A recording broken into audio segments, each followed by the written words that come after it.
I want to point out that my main target audience is young adults and teenagers over the age of 15. The reason for this is obviously the genre is horror, and I wouldn't aim it for younger than 15 because of the narrative. I thought the narrative was quite dark and too dark for any younger. I want to highlight that when it comes to my short film, there are two main scenes which I think stand out the most for it to target my audience and the codes of conduct. I believe that the scene when it is a point of view shot of the mystery bad person when they're looking at Alejandro from the street, as well as obviously the camera's moved, but you can tell that if this is someone's point of view. You can tell also that it's negative because it's monochrome, as well as I've added a sound which the point of view person is speaking.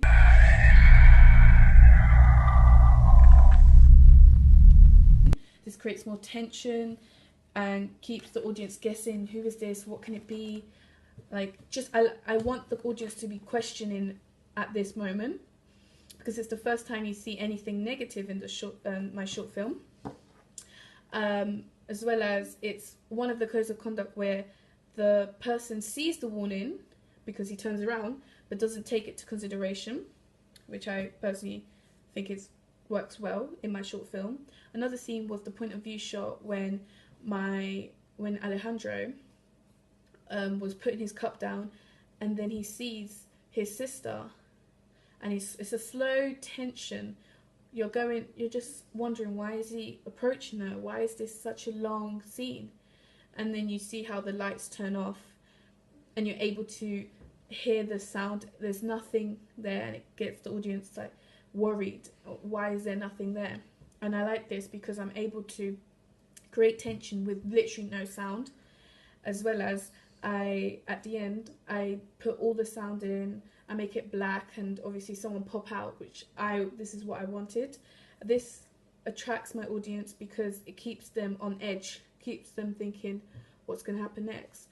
Why is he approaching her? Why is she there? What's this meant to symbolize? So these are questions which I want them to think about, and maybe even others. But I want them to think about it and still keep watching, which is why I've chosen ages 15 above, because I feel like younger would be quite scared and would just stop watching. With my print products, I've tried to use the same color patterns. I want to make it obviously a horror, so obvious things such as dark colors.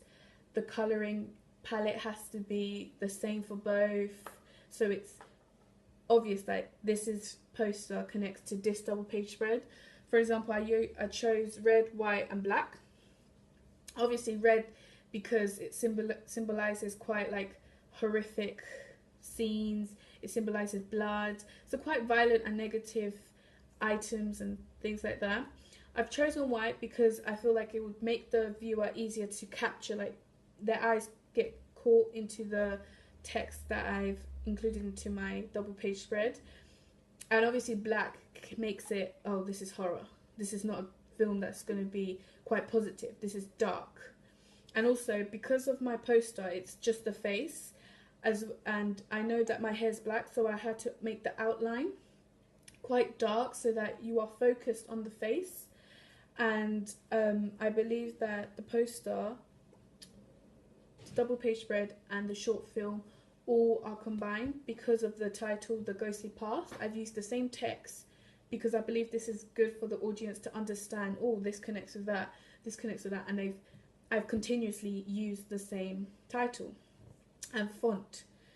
I feel that with the titles, it represents one product brand, and that is my brand. Although I have obviously included a production company, I think the Ghostly Path was what I wanted to stand out more to my target audience, and I think it's more memorable, much easier to spot because of the font is different, it's scary, it shows that it's horror. I just make everything quite obvious for the target audience.